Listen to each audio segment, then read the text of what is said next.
நீரின்றி அமையாது உலகு. வள்ளுவரின் குரலுக்கேற்ப தண்ணீர் இல்லாமல் உலகம் இல்லை. நான் இன்னைக்கு தண்ணீரை பற்றி பேச போகிறேன்னு மட்டும் நினச்சிடாதீங்க. 2001 தமிழ்நாடு எடுத்த முடிவு இன்னைக்கு ஏன் இவ்வளவு முக்கியம்? வரப்போகிற எதிர்கால சந்ததியினருக்கும் நம் உலக மக்களுக்கும் அவசியமானதும், பருவநிலை மாற்றங்களால் ஏற்படக்கூடிய சிக்கல்களை எதிர்கொள்ளவும் நாம் செயல்படுத்தி இன்றும் பயன்படுத்தக்கூடிய ஒரு திட்டத்தை பற்றிய தொகுப்பை தான் வீடியோவாக கொடுத்துள்ளேன். தற்சமயம் உள்ள இந்த பருவகால மாற்ற வானிலைக்கும் இந்த வீடியோ ஒரு சிறு பங்களிப்பாக இருக்கும் என்று நம்புகிறேன். வாங்க வீடியோக்குள்ளே போகலாம். நான் செல்வி, கவியரங்கத்திற்கு உங்களை அன்புடன் வரவேற்கிறேன். ஒரு காலத்தில் தண்ணீருக்காக மக்கள் குடங்களுடன் வரிசையில் நின்றார்கள். இன்று நம்ம வீட்டு மொட்டை மாடியில் விழும் மழைத்துளியை சரியான இடத்துக்கு அனுப்பினால் அது நம்ம நிலத்தடி நீரையை மீண்டும் உயிர்ப்பிக்க முடியும். இந்த சின்ன யோசனையை ஒரு மாநிலம் சட்டமாக்கியது எப்படி? இன்றைய காலத்தில் ஏன் இது இன்னும் முக்கியம்? கிளைமேட் சேஞ்ச் காரணமாக மழை பொய்வின் முறை மாறுகிறது. ஒரு சில நாட்களில் மிக அதிகமாக மழை, மற்ற நாட்களில் ரொம்ப ட்ரையாக அப்படி இருந்துருது. இதனால் மழை பெய்யும் போது அதை முழுவதும் வெளியே அனுப்பிவிட்டு வறட்சி வந்தபோது தண்ணீரை தேடுவது என்பது சஸ்டைனபிள் மாடல் இல்லை. மழை பெய்யும் நேரத்திலேயே எவ்வளவு தண்ணீரை பிடிக்க முடியும் என்பதுதான் முக்கியமான கேள்வி. இதுதான் தமிழ்நாட்டின் மழைநீர் சேகரிப்பு திட்டத்தின் கதை. மழைநீர் சேகரிப்பு அப்படின்னா என்ன அப்படின்றத பார்ப்போம். மழை பெய்யும் போது அந்த தண்ணீர் கூரையில் பட்டு அது மூலமாக குழாய் மூலமாக வடிகட்டி மூலமாக பிட்லையோ இல்லை ரீசார்ஜ் வெள்ளையிலையோ போய் சேர்க்கறது தான். இது மூலமாக நிலத்தடி நீர் என்ற பாதையில் செல்கிறது. இது மூலமாக மழை நீரை ஒரு தொட்டியில் சேமிப்பது மட்டும் மழைநீர் சேகரிப்புன்றது கிடையாது. நிலத்துக்குள்ள நீரை அனுப்பி நிலத்தடி நீரை உயர்த்துவதும் மழைநீர் சேகரிப்பின் முக்கிய நோக்கம். தமிழ்நாட்டின் பல பகுதிகளில் நிலத்தடி நீர் முக்கியமான நீராதாரமாக இருந்து வந்தது. ஆனால் மக்கள் தொகை அதிகரிப்பு, நகரமயமாக்கல், அதிகமான போர்வெல் பயன்பாடு, குளம், ஏரி போன்ற நீர்நிலைகள் சுருங்குதல், மழைநீர் நேரடியாக டிரைனேஜுக்கு செல்லுவது, பருவநிலை மாறுபாடு போன்ற காரணங்களால் நிலத்தடி நீரின் மீது அழுத்தம் அதிகரித்தது. சென்னை மற்றும் நகரமயமாகும் இடங்களில் இந்த பிரச்சனை இன்னும் தீவிரமாக இருந்தது. மழை பெய்கிறது, ஆனால் அந்த மழை நீரில் ஒரு பெரிய பகுதி நகரத்தின் கான்கிரீட் சர்ஃபேஸில் ஓடி டிரைனேஜ் வழியாக வெளியேறி விடுகிறது. மழை இருக்கிறது, ஆனால் மழை நிலத்துக்குள் செல்லவில்லை. இதுதான் பிரச்சனையின் மையம். ஒவ்வொரு வீட்டிற்கும் பாதுகாப்பான குடிநீர் வழங்குவது என்பது அரசாங்கத்தின் முதன்மையான நோக்கமாகும். நியாயமான மற்றும் போதுமான அளவு பாதுகாப்பான குடிநீர் வழங்கல் மற்றும் அதன் விநியோகத்தை உறுதி செய்வது மற்றும் பராமரிப்பது உள்ளாட்சிகளுக்கு பெரும் சவாலாக உள்ளது. இந்த முதன்மை நோக்கத்தை அடைய தமிழ்நாடு நகர்ப்புற மேம்பாட்டு திட்டம், நகர்ப்புற உட்கட்டமைப்பு திட்டம், இப்படி இந்த மாதிரி இன்னும் ஜவஹர்லால் நேரு தேசிய நகர்ப்புற புனரமைப்பு திட்டம், அந்த மாதிரி நிறையா திட்டங்கள் மூலமாக குடிநீர் திட்டப்பணிகளை அரசாங்கம் தொடங்கியது. அதே மாதிரி நகர்ப்புற புதுப்பித்தல் பணிக்காக ஜப்பான் சர்வதேச கூட்டுறவு நிறுவனம் மற்றும் ஜெர்மன் மேம்பாட்டு வங்கி புத்துணர்வு மற்றும் நகர்ப்புற மாற்றத்திற்கான அடல் மிஷன், தமிழ்நாடு நிலையான நகர்ப்புற மேம்பாட்டு திட்டம், smart city mission, DWAD board மற்றும் CMWSS போர்டு போன்ற பாரா ஸ்டேட்டஸ் ஏஜென்சிகள் மூலமாகவும் நீர் வளங்கள் திட்டங்கள் செயல்படுத்தப்பட்டுள்ளன. இந்த நிலத்தடி கழிவுநீர் அமைப்பால் மூடப்பட்ட மாநகராட்சிகள் மற்றும் நகராட்சிகளில் குடிநீர் விநியோகத்திற்காக மத்திய பொது சுகாதாரம் மற்றும் சுற்றுச்சூழல் பொறியியல் அமைப்பு பரிந்துரைத்த விதிமுறைகள் படி ஒரு நாளைக்கு 135 லிட்டர் தனிநபருக்கு, அதாவது LPCD litre per capita per day, மற்றும் UGSS அல்லாத நகரங்களுக்கு 90 LPCD ஆகும். UGCSS அப்படின்னா என்ன அப்படின்னா நிலத்தடி கழிவுநீர் திட்டம் என்பது அதோட சுருக்கமாகும். இந்த விதிமுறைகளை அடைவதற்கு நோக்கத்துடன் நீர் வழங்கல் திட்டங்களை ULB அவங்களோட குறிக்கோள்கள் செயல்படுத்த வேண்டும். அப்போதான் இந்த பாதை உடைக்கும் மழைநீர் சேகரிப்பு திட்டம் அப்படின்றத 2001-2006 காலத்தில் இந்த திட்டத்தை திறம்பட செயல்படுத்துவது நிலத்தடி நீர்மட்டத்தை மேம்படுத்துவதில் பெரும் ஈவுத்தொகையை பெற்றது. அன்றைய முதல்வர் ஜெயலலிதா அவர்கள் வழிகாட்டுதலின் பேரில் தமிழ்நாடு மாவட்ட நகராட்சிகள் சட்டம் 1992 தேவையான திருத்தங்கள் செய்யப்பட்டன. இதன் விளைவாக மழைநீர் சேகரிப்பு கட்டமைப்புகள் மாநிலம் முழுவதும் உருவாக்கப்பட்டது. இந்த தீவிரமான திட்டம் நிலத்தடி நீர்மட்டம் கணிசமாக உயர உதவியது மற்றும் நிலத்தடி நீர்நிலைகளை சிறப்பாக நீரேற்றம் செய்ய வழிவகுத்தது. அந்த காலகட்டத்தில் தமிழ்நாடு கடுமையான நீர் நெருக்கடியை சந்தித்து கொண்டிருந்தது.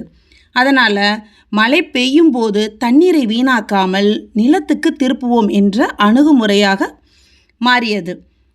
இதன் தொடக்கப்பள்ளி எங்கே இருந்தது அப்படின்னு பார்க்கலாம். மழைநீர் சேகரிப்பு என்பது 2001 திடீரென கண்டுபிடிக்கப்பட்ட யோசனை அல்ல.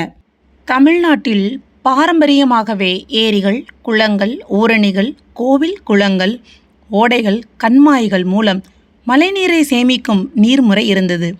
அதாவது நம்முடைய முன்னோர்கள் மழை வந்தவுடன் அதை எப்படி பிடிப்பது என்பதை பல நூற்றாண்டுகளாக அறிந்திருந்தார்கள். ஆனால் நவீன நகர வாழ்க்கையில் மழைநீர் மேலாண்மை வேறு விதமாக மாறிவிட்டது. அதனால் வீட்டின் கூரையில் விழும் தண்ணீரை கூட நிலத்துக்கு கொண்டு செல்வது ஒரு முக்கியமான தீர்வாக பார்க்கப்பட்டது. மழைநீர் சேகரிப்பை கட்டாயமாக்குவது எப்படி? அரசு வெறுமனையே மக்களே மழைநீர் சேகரியுங்கள் என்று விளம்பரம் மட்டும் செய்யவில்லை, அதை சட்டம் மற்றும் கட்டிட அனுமதி முறையுடன் இணைத்தது. 2002 தமிழ்நாட்டில் கட்டடங்களுக்கு மழைநீர் சேகரிப்பு அமைப்பை கட்டாயமாக்கும் நடவடிக்கை முன்னெடுக்கப்பட்டது. 2003 தமிழ்நாடு முனிசிபல் லா மழைநீரை குடிக்க சேமிப்பது மட்டுமில்லை, நிலத்தடி நீரை மீண்டும் நிரப்புவது என்பதுதான் இதன் முக்கியமான நோக்கமே. சரி, இதனால் என்னென்ன நன்மைகள் ஏற்பட்டுச்சு? மிகப்பெரிய நன்மை அப்படின்னு பார்த்தா, மிகப்பெரிய நன்மையே கிரவுண்ட் வாட்டர் ரீசார்ஜ். அதாவது கிரவுண்ட் வாட்டர் நீரோட்டம் ஏற்றம் கண்டது தான்.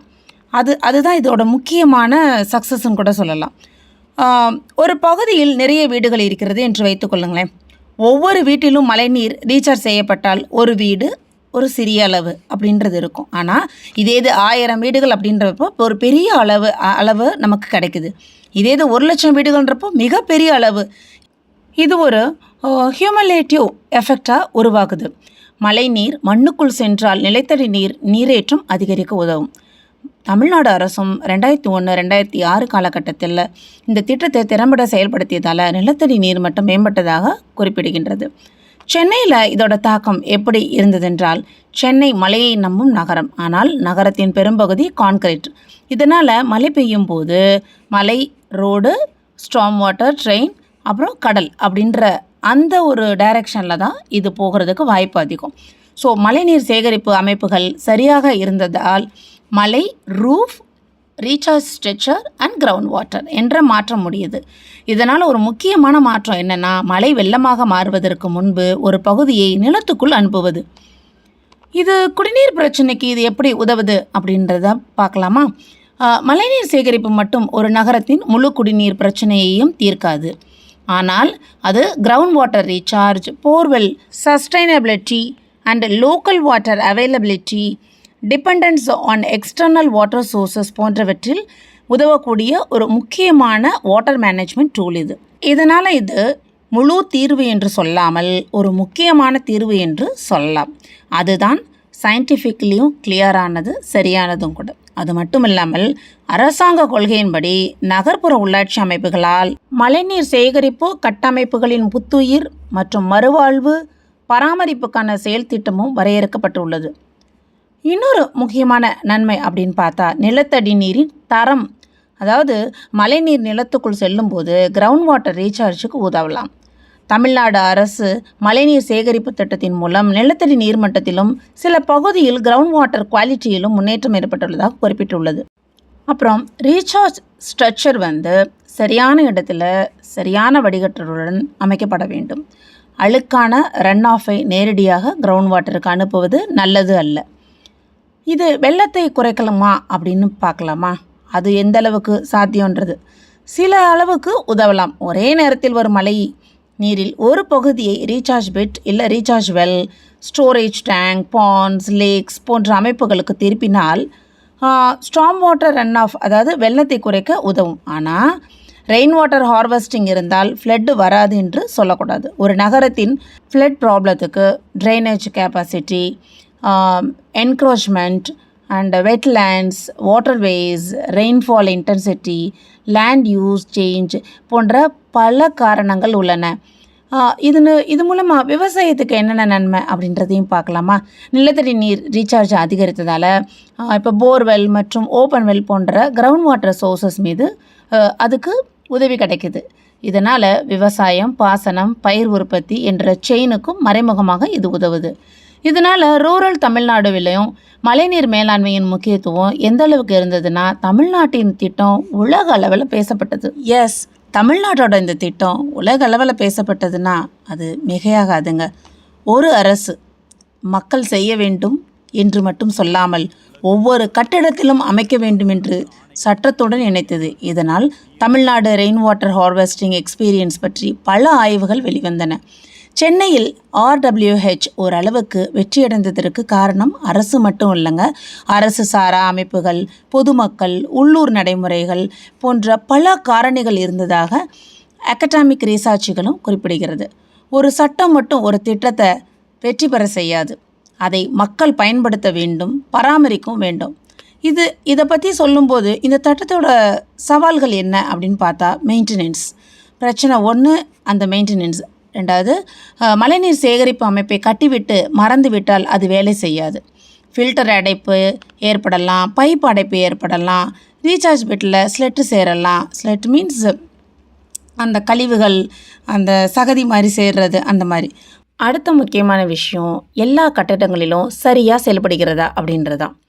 ஏன்னா கட்டாயமாக்கப்பட்டிருந்தாலும் இம்ப்ளிமெண்டேஷன் மற்றும் மெயின்டெனன்ஸ் இரண்டும் தொடர்ந்து தேவை. சென்னையில் நடந்த ஒரு சர்வேயில் பல கட்டடங்களில் அமைப்பு இல்லாததோடு இருந்த சில அமைப்புகளுக்கும் பழுதுபார்ப்பு தேவைப்பட்டதாக செய்திகள் வெளியானது. இதிலிருந்து ஒரு முக்கியமான பாடம் என்னவென்றால், ஸ்ட்ரக்சர் இருக்கிறது என்பதுக்கும் ஸ்ட்ரக்சர் வேலை செய்கிறது என்பதற்கும் வித்தியாசம் இருக்கிறது இல்லவா? அப்புறம் மழை பெய்யும் நேரத்தில் எவ்வளவு தண்ணீரை பிடிக்க முடியும் என்பதுதான் முக்கியமான கேள்வி. இந்த அணுகுமுறை இன்றும் இந்திய அளவில் தொடர்கிறது. மத்திய அரசின் கேட்ச் த ரெயின் போன்ற இயக்கங்களும் மழைநீர் சேமிப்பு, நீர்நிலைகள் சீரமைப்பு, ரீசார்ஜ் ஸ்ட்ரக்சர்ஸ் போன்றவை வலியுறுத்துகின்றது. ஒரு மழைத்துளியை கூட நம் சாதாரணமாக பார்த்தால் அது வெறும் தண்ணீர். ஆனால் அந்த மழைத்துளியே நிலத்துக்குள் அனுப்பினால் அது நாளைய குடிநீராக மாறலாம். ஒரு வீட்டில் சேகரித்தால் அது ஒரு வீட்டுக்கு உதவும், ஒரு தெருவில் சேகரித்தால் ஒரு தெருவுக்கு உதவும், ஒரு நகரம் முழுவதும் சேகரித்தால் ஒரு நகரத்தின் நிலத்தடி நீரையே மாற்ற முடியும். 2001 தமிழ்நாடு எடுத்த இந்த முயற்சியின் மிகப்பெரிய பாடம் இதுதான். மழைநீரை சேமிப்பு என்பது மழைக்காலத்து வேலையல்ல, தண்ணீரின் எதிர்காலத்தை பாதுகாக்கும் வேலை. இதை நாம் ஒன்றிணைந்து செய்வோமாக, செயல்படுத்துவோமாக, நமக்காகவும் நம் எதிர்கால சந்ததியினருக்காகவும். இந்த பதிவு உங்களுக்கு பிடித்திருந்தால் சேனலை லைக் பண்ணுங்கள், ஷேர் பண்ணுங்கள், கமெண்ட் பண்ணுங்கள், சப்ஸ்கிரைப் பண்ணுங்கள். நன்றி, வணக்கம்.